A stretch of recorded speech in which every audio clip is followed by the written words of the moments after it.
Lundi 3 août 2015, merci de suivre Télé 50. C'est l'heure de vous informer. Le chef de l'État, Joseph Kabila, vient de nommer 4 nouveaux ambassadeurs. La nouvelle est tombée dimanche dans la soirée sur les antennes de la radio-télévision nationale congolaise. Il s'agit des ambassadeurs de la RDC à Cuba, aux États-Unis, en Russie et enfin pour le Benelux et près la Commission de l'Union européenne. Suivez un extrait lu ici par nos confrères de la presse présidentielle.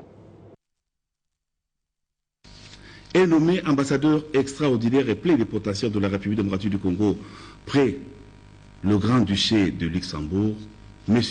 Dominique Kiloufia Kanfoua. Article 2. Le précité bénéficiera pour la durée de ses fonctions des indemnités et avantages prévus par l'ordonnance portant règlement d'administration relatif au corps des diplomates de la République. Article 3. Sont abrogées toutes les dispositions antérieures contraires à la présente ordonnance. Article 4. Le ministre des Affaires étrangères et coopération internationale est chargé de l'exécution de la présente ordonnance qui entre en vigueur à la date de sa signature. Fait à Lubumbashi le 1er août 2015, Joseph Kabila Kabange, Augustin Matata Ponyo Mapon, Premier ministre, copie certifiée et conforme à l'original. Le 2 août 2015, le cabinet du président de la République, Néhémie Mouilania Ouilondia, directeur de cabinet, est nommé ambassadeur extraordinaire et plénipotentiaire de la République démocratique du Congo auprès du Royaume des Pays-Bas, M. Dominique Kiloufia Kanfoua. Ordonnance numéro 15/62 du 1er août 2015 portant nomination d'un ambassadeur extraordinaire et plénipotentiaire de la République démocratique du Congo auprès de la Commission de l'Union européenne.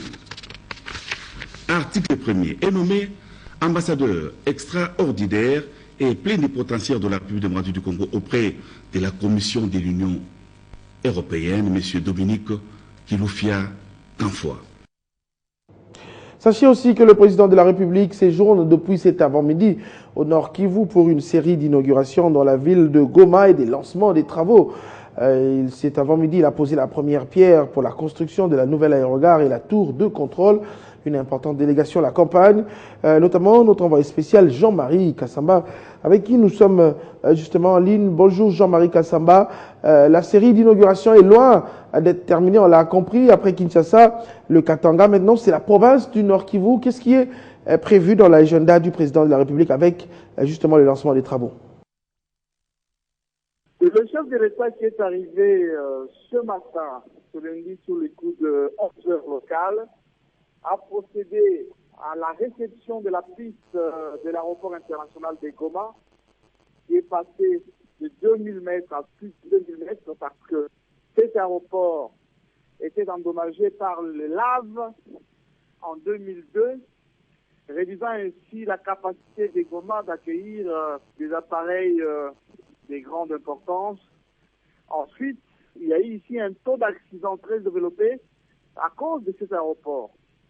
Donc aujourd'hui, avec la coopération notamment allemande, la RDC vient de moderniser, comme c'est le cas de Kinshasa, Lubumbashi, Kisangani, l'aéroport international de Goma. Donc, au même moment, il a procédé au lancement des travaux pour la rallonge de cet aéroport qui va aller jusqu'à 3000 mètres, ce qui veut dire que l'aéroport de Goma va retrouver sa capacité de 1976, ça veut dire un aéroport de 3000 mètres, avec notamment ce qui vient de faire le chef de l'État, la modernisation de l'aérogare de Goma aux normes internationales, plus la tour de contrôle aux normes avec l'équipement que tout cela comporte. Donc ça consiste à une triple manifestation ce matin qui s'est passée ici à Goma, avec beaucoup de combattants qui sont venus remercier les chefs de l'État, les corps constitués, et quelques ministres du gouvernement, plus le Premier ministre lui-même, Matata Ponyo, qui est sur place. Alors, nous apprenons également que la voirie urbaine est concernée par cette série de lancements et d'inaugurations. Absolument, parce que ici à Goma, il s'est déjà transformé.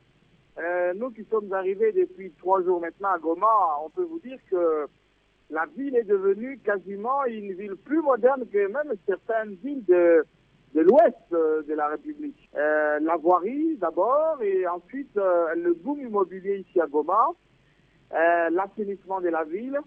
Il va donner le chef de l'État procéder au lancement des travaux de la nationale qui quitte Goma pour l'intérieur de la province. En tout cas, ce qui a été constaté aujourd'hui par les combattants, c'est que la paix retrouvée a occasionné une transformation radicale de la ville et même de la province du Nord Kivu. Parce que ce qu'on peut dire est que la région, ici que ce soit Butembo, Beni, ici Goma et jusque dans les Massissi, sont en train de se développer d'une manière extraordinaire.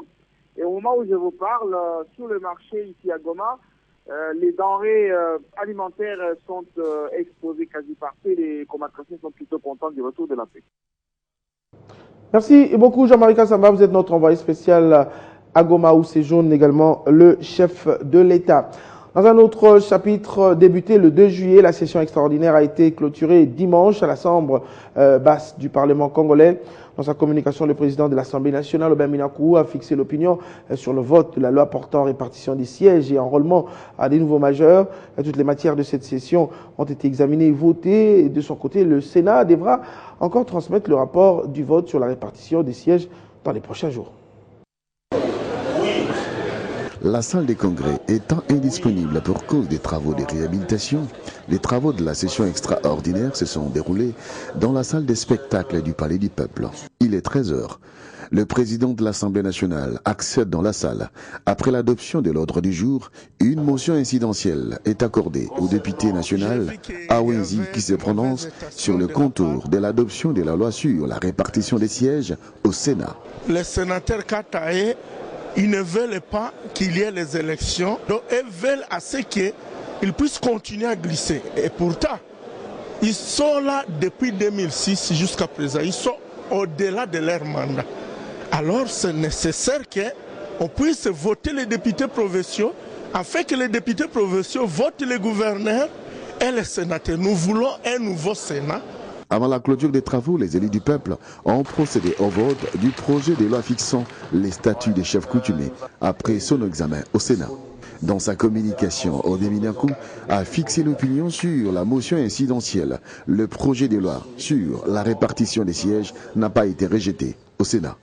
La commission politique administrative et juridique du Sénat a adopté le texte identique à celui de l'Assemblée nationale, puisqu'il y a eu 47 votants, malgré le fait que 2 seulement ont voté non, faute de ce quorum-là, le projet de loi ne pouvait être considéré comme adopté par le Sénat.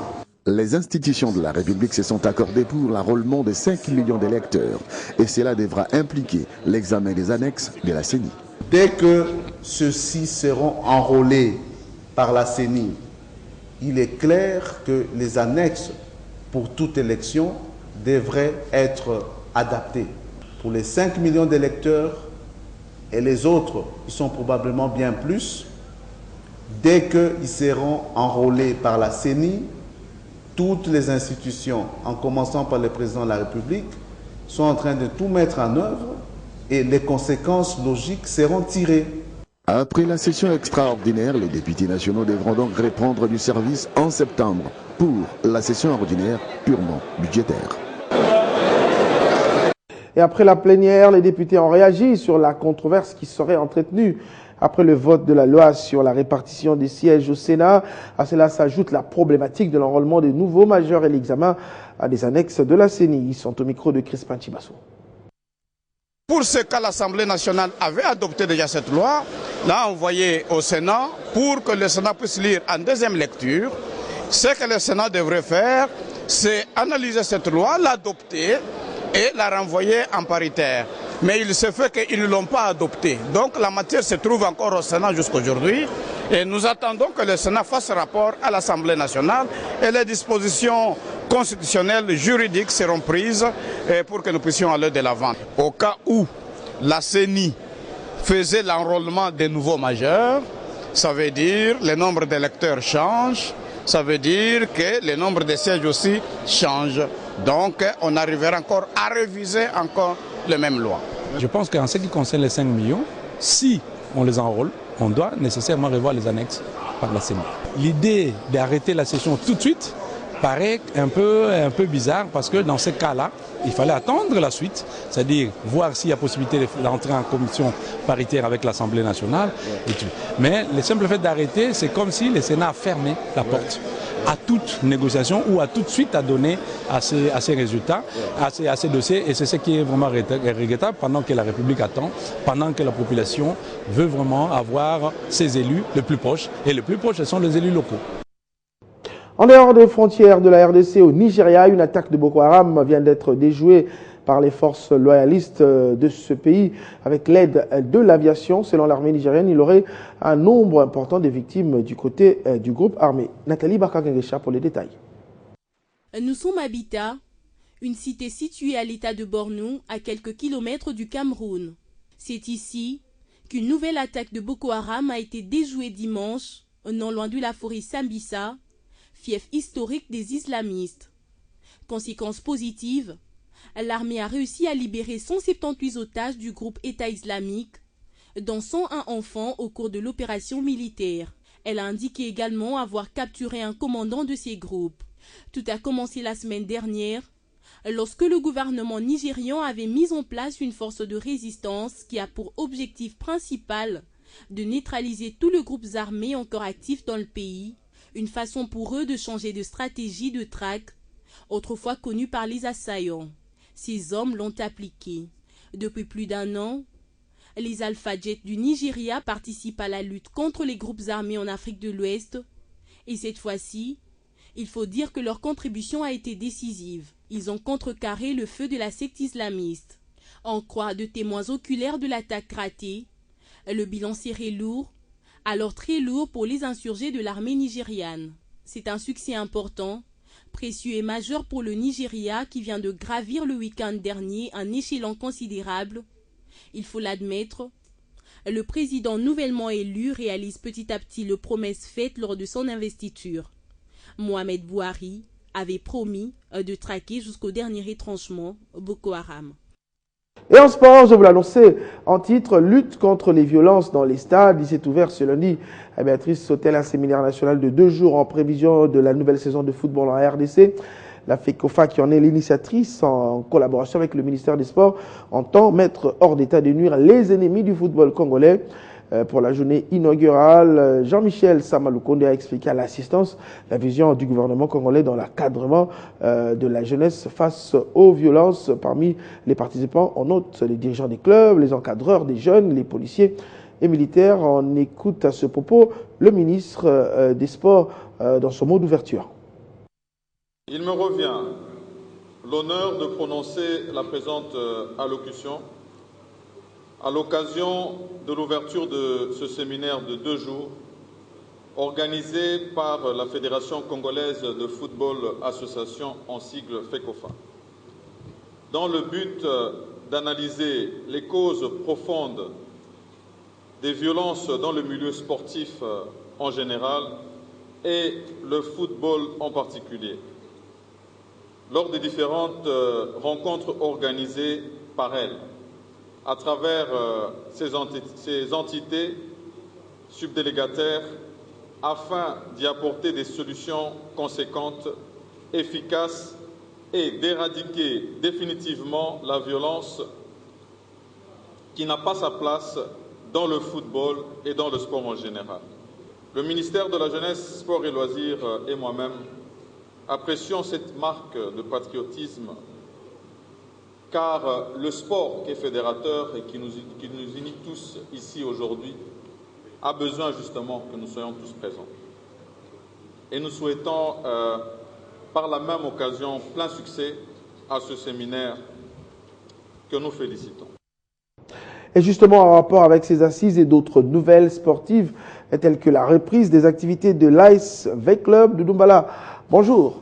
Merci, Patrick Kéré. Alors, vous nous avez rejoint sur ce plateau pour parler justement actualité sportive. Alors, ce séminaire, qu'est-ce que ce séminaire va changer? Puisque, j'ai même suivi votre reportage le week-end, on se rend compte qu'aujourd'hui, ça ne fait plus bon d'aller dans les stades. On a frappé des équipes, on a frappé des dirigeants sportifs, On a même déduit des points à des équipes ici à Kinshasa, comme à travers la République démocratique du Congo. C'est comme si toutes ces sanctions n'ont pas suffi pour mettre, n'est-ce pas, fin à ces violences dans les stades. Alors, il fallait quand même commencer par un séminaire, peut-être de sensibilisation, parce qu'au cours de ces assises, Patikeri, il y a également surtout les encadreurs de jeunes et des supporters, parce que souvent, quand ça débandade, c'est au niveau des tribunes, au niveau des supporters. Donc, nous espérons que c'est une très très bonne initiative de la FECOFA.